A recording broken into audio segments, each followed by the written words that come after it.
and welcome to the Huntington Way. My name is Pearl Sonnenschein. And I'm Lenie Castro. And in today's episode, we'll be talking about a unique group of people, educators who go into teaching after switching careers. Let's start with career changes in general. In a survey done by Harris Poll, it was found that 52% of workers in the United States considered a job changes in 2021, and that 44% of people had concrete plans in making the change. And some of those job changes were people who wanted to go into teaching. According to a survey conducted in 2017 by the University of Phoenix, 34% of K-12 teachers are career changers, with 36% of those people coming from a business and management field. So what are some reasons that people switch into the field of education? Some reasons for switching to teaching as a second career is that they enjoy working with children or teens. They feel passionate about a certain subject, and they want to share that passion with others. More on logistical side, some parents choose to go into teaching so they have the same schedule as their children, and it happened in my way. And Lenie, that happened with you, where you worked at a Yes. school so that you could be on the same schedule With as my your child, Yeah, yeah. great. And some other reasons that people switch into teaching could be that someone has taught a class before and really enjoyed doing it. They want to make a difference in others' lives. Many people were inspired by a teacher of their own, and someone may have been told that they would make a good teacher. And there are also many benefits to becoming a teacher after already having experience in other fields. Their approach to teaching may be different since they didn't go through the standard training that people like myself went through. I did the 4-year teaching degree when I was studying in the Philippines, and some of them are able to look at our strategies and best practices in a new way. Another benefit that I thought of is that the teacher is able to bring in real world and real life experience into their classroom. I personally know a few teachers who were able to do this. I know someone who was an accountant for a while that is now a math teacher. I know someone who had a lot of businesses of her own, and now she's a business teacher. And I also know someone who worked at a theater, a performing arts theater, and is now an English teacher and does some theater tech classes. Great. One benefit, too, is that a teacher is able to really show students how the content will connect to jobs after high school.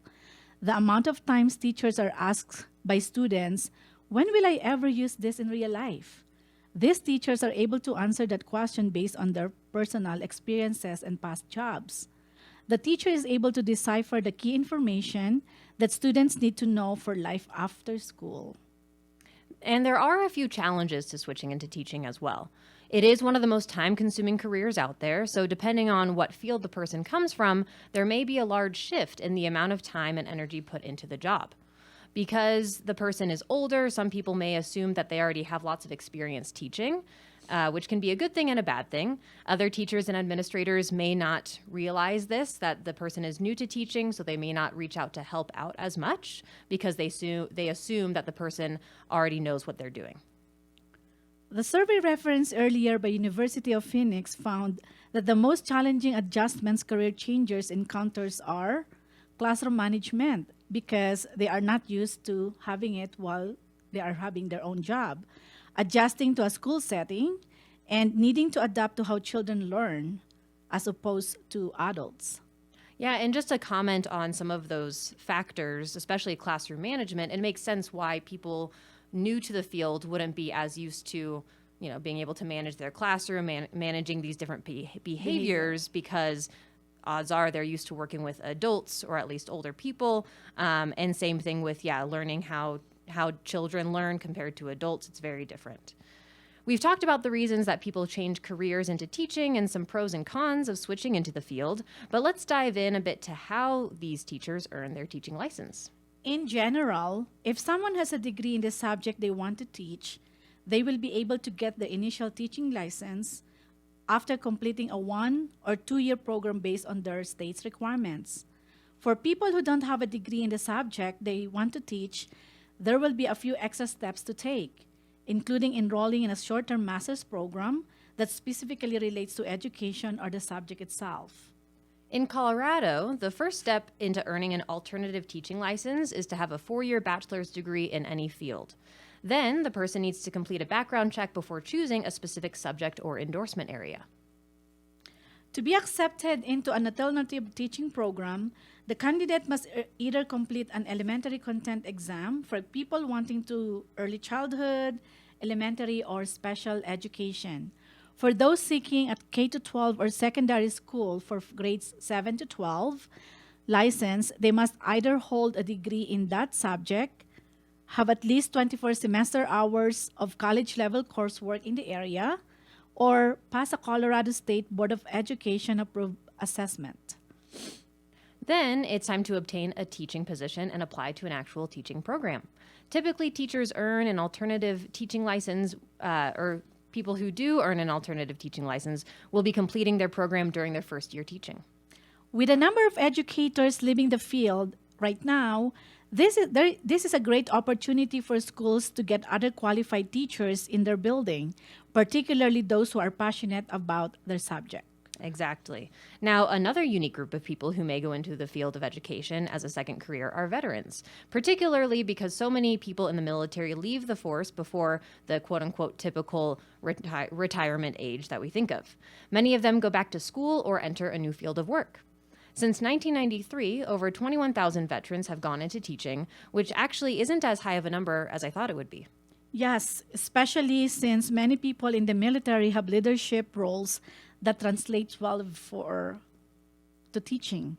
Some retired personnel may go into high school's JROTC program, while other veterans go into teaching a specific content area or tutoring. In a little bit, Pearl is going to interview David Hamby, an Air Force veteran who went into teaching after his career in the military. But first, our weekly tip for students. This week's tip is raise your hand in class. That's right, children. Participating in class discussions or raising your hand to answer or ask a question shows your teacher that you are paying attention and are understanding the information. If you tend to be quieter in class, try raising your hand at least once a week. And if you tend to speak up often in class, try giving other students a chance to participate. The more you participate in class, the more information you'll remember, and your teacher will get to know you better in the process. When we come back, I'll be interviewing David Hamby, a veteran turned teacher who currently works as a tutor at Huntington Learning Center. So stay tuned. Welcome back to the Huntington Way. I am here with David Hamby, a current tutor at Huntington Learning Center and an Air Force veteran. So welcome, David. Well, Thank you for being here. Yeah, I'm happy to be here. Yeah. So tell us about your experience in the Air Force before you became a math teacher. So I started off enlisted. My parents had 5 kids, and they didn't have the money for us to go to college, and so I kind of had to find my own way to get there. And so I enlisted for 4 years. At that time, the Air Force was giving you $10,000 if you did 4 years, which I always tell students that's pretty much a joke nowadays if you think about $10,000 Right. towards college, the college expense. So I did enlisted for about 3.5 years, and I didn't even know that the Air Force had an academy. I knew about West Point and the Naval Academy, but I didn't know about the Air Force having an academy. And I happened to have an Air Force Academy graduate as a commander. I was in maintenance at the time, working on short-range attack missiles up in Maine. And I did pretty well. I was making rank pretty quickly. And he said, "Hey, did you ever think about going to the Air Force Academy?" And so I went to the Education Center and picked up some literature, and I applied and got into the Air Force Academy. So I graduated in '94 and went to pilot training, which I never thought I would do. I came out of the Air Force Academy with an electrical engineering degree, so I thought I was going to go into research and development, but I ended up going into pilot training, went into helicopters, and then I flew the HH-60 Pavehawk doing combat search and rescue for roughly 17 years, because I ended up doing a couple staff position type jobs where I didn't fly. And my last job was actually a non-flying job. I was a det commander down at Patrick Air Force Base working with NASA, doing the military support for their space program. So that's kind of my background. And then I retired in 2013. So I did about 22 years all Wow. total, yeah. Yeah. Okay. So yeah, you have a ton of experience, a lot of great knowledge to spread. What led you to changing careers? Well, at the time, like I said, I did that job down at Patrick, and that was a non-flying job. So I wasn't current on flying, so it wasn't like I could jump right into, even if I wanted to with the airlines, I had helicopter time. I didn't have fixed wing time, and there wasn't a whole lot of helicopter jobs around. And so I kind of blame my wife. I tell people that it's my wife's fault for me getting into education. She's a career educator in elementary school. And she said, well, why don't you look at, doing something in teaching? And so I looked into it. I actually, at the time we were in South Carolina, so I heard you guys talking earlier about certification programs. I looked into South Carolina's certification program.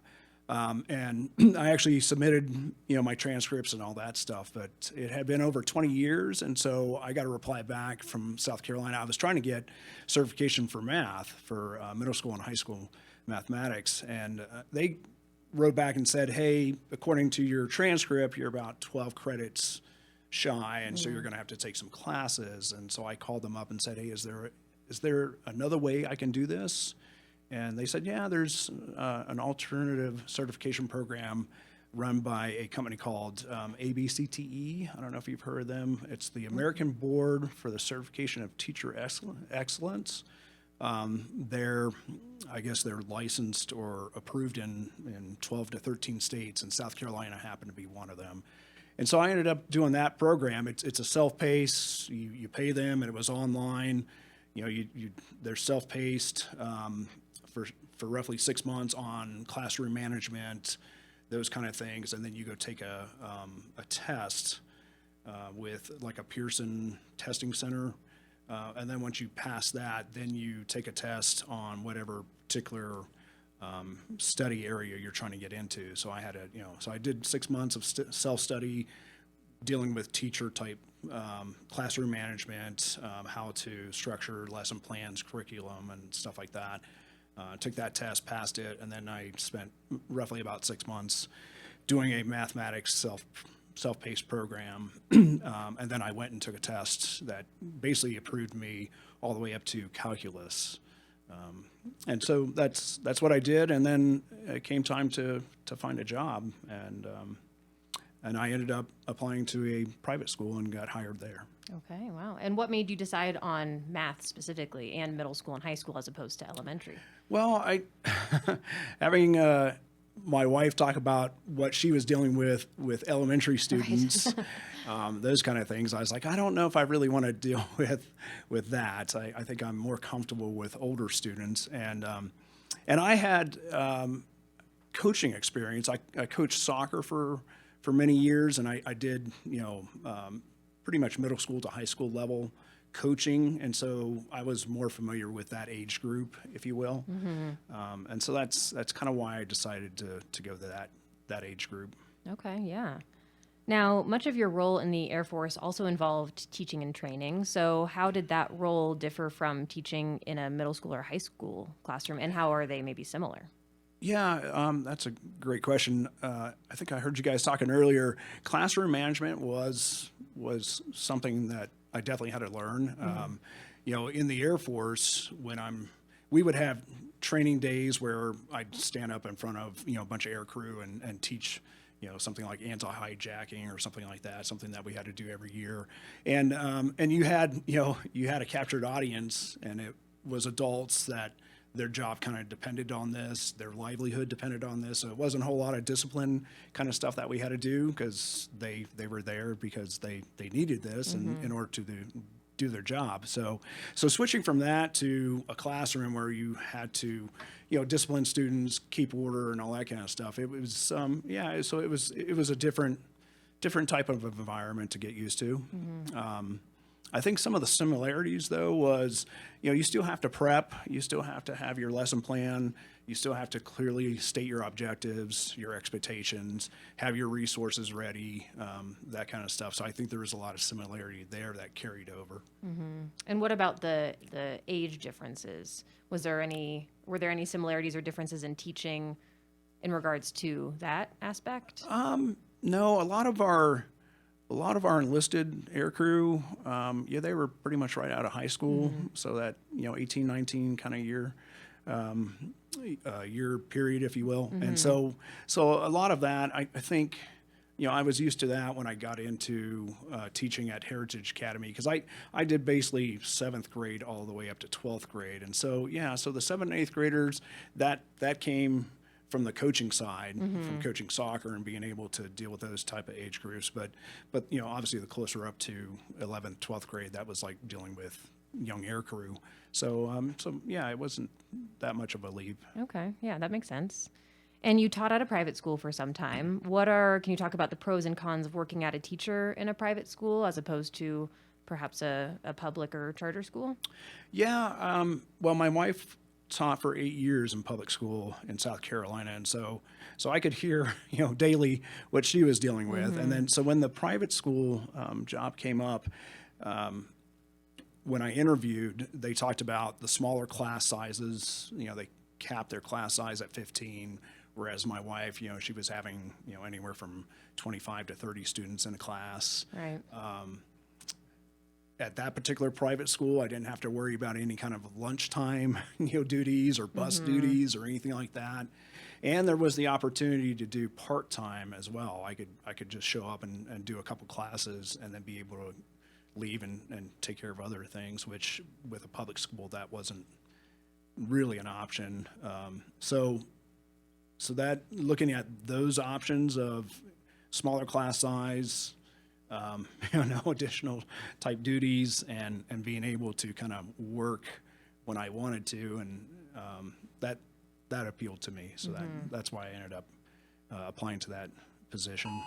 And so in actuality, were your class sizes actually around 15 students? Yeah. Okay. They held to their maximum size, and so I had a couple classes that were 15, but nothing larger than that. Yeah. Wow. That's a teacher's dream right there. Yeah, exactly. Now, with your wife being an elementary school teacher, can you give us any insight into what it's like being a teacher while also having kids of your own? Yeah, I think having a teacher in the family, I think it kind of gave us, a better idea of what teachers go through and more sympathy towards what their job entails. So as a parent with kids in school and having a teacher in school, I think a lot of times teachers talk about how disciplining and things like that should, even reading and teaching, your kids to read and things like that should be a combination of both the teacher and the parent working together. And so I think nowadays, and I'm sure not every parent is like this, but I think a lot of parents put a lot more on teachers than really needs to be there. I think parents need to take a little bit more responsibility as well. And so as a parent that had kids in school and a teacher, I think we were a little bit more sympathetic to the parent or to the teachers when it came towards grades and homework assignments and stuff like that. We know our kids, but we supported the teachers because having the teacher, in the family, knowing what they went through and what they're dealing with on a day-to-day basis. So I think we took a little bit more responsibility of trying to work with our kids, doing homework and things like that, and disciplining when the teacher called and said, Sean or Ryan did this, or Marissa, we took it to heart and we did what we could to support the teacher and understand what they were going through in the classroom. I think the other thing that helped too is just knowing, I've had parents that didn't know how to check student grades until like halfway through the semester and those kind of things, when all that information was given, day one or day two. And so as parents with a teacher in the system, we knew how to work. At the time they were using Power School, so we knew how to work the program, how to check our kids' grades, how to keep up on how they were doing and things like that, and be able to push them on homework assignments that were missing, or check why they did terrible on a quiz or a test or something like that. So I think that helps, being involved and being able to check that stuff on a weekly basis. Right.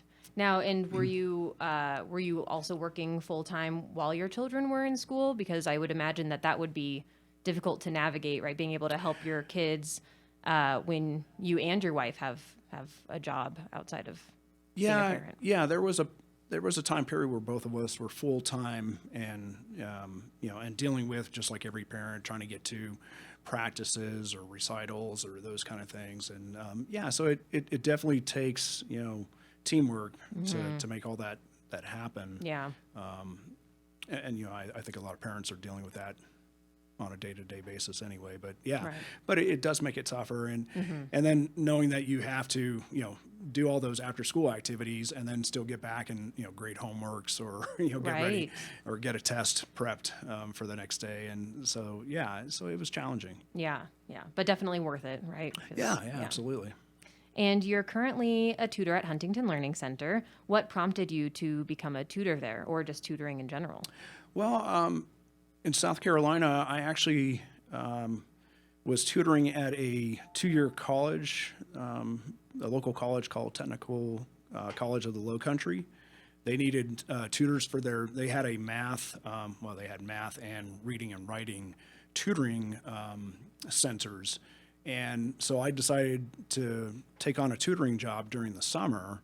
And I stayed on with them, and I worked summers. I think I did 3 or 4 summers with them, just working in the tutoring lab, helping students prepare for placement tests or helping them with their homework or getting them ready for a test in their particular course. And so I really enjoyed that. And so when I got here, I was trying to get back into flying, and so I wanted something that was part-time, something that would allow me to do my flying in the morning and then do something in the afternoon, and this was a perfect fit. And I enjoyed the tutoring part, so it worked out great. Yeah, and you're able to work with different age groups at Huntington Learning Center as well, Right. right? Yeah. Do you still prefer maybe the older students, or? The more I'm working with the younger kids, at least the ones that are coming in to the Learning Center, I'm enjoying working with them. They, for the most part, they're very curious. They ask a lot of questions, and from what I've seen, at least in the time that I've been here, they're really motivated and they stay on task and they're good kids. So, so far I've enjoyed it. I think the lowest I've gone is probably 4th grade. Yeah. Right. Which is a fun age, I think. Yeah.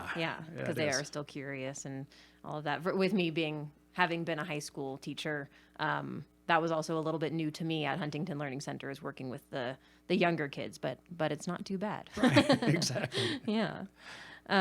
So with your experience in the military and as a classroom teacher, what is your favorite aspect of being an educator?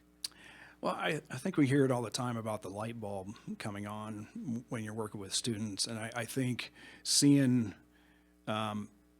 students that are challenged by a problem, especially in math, I don't know how it is when you're teaching writing or language arts type stuff, but with math, seeing them put a problem up in front of them, like in a geometry problem or something like that, and they're just confused. They don't know what to do, and then when you're able to explain it to them, and give them some tips and what have you, and kind of let them guide their way through the problem, and then all of a sudden they're like, oh, now I get it, now I understand, and now I know how to do it, and so that's a great feeling, just seeing them being able to conquer something that they're probably scared of originally, and I see that weekly at Huntington Learning Center. Just giving them a little nudge. Hey, you might want to take a look at this or try this, or maybe that formula is not the correct one. Try this one, and then when they're putting their numbers, they're like, oh yeah, I get it. Now I understand. And so Right. that's a great feeling. Yeah, definitely. And so any advice that you have or any, messages you want to leave with our audience about either changing careers or, being a veteran and then going into the field of education? Any advice or, last thoughts? I guess my advice would be you're never really sure until you try it, because I wasn't sure if this was going to be the right fit for me, and I still consider myself a pretty young teacher. I don't think I know it all after 5 years, but it was one of those things where it's tough making that transition, and I wasn't sure if it was going to be right, but like anything else, you're not sure if you're going to try it. So if you're on the fence, give it a try and see what happens, and you'll probably be pleasantly surprised how it turns out. Great. Yeah. Well, thank you so much for being on our show. It's been a pleasure talking with you. Well, yeah, I appreciate you having me here. Yeah. This has been the Huntington Way. My name is Pearl Sonnenschein, and we'll catch you next time.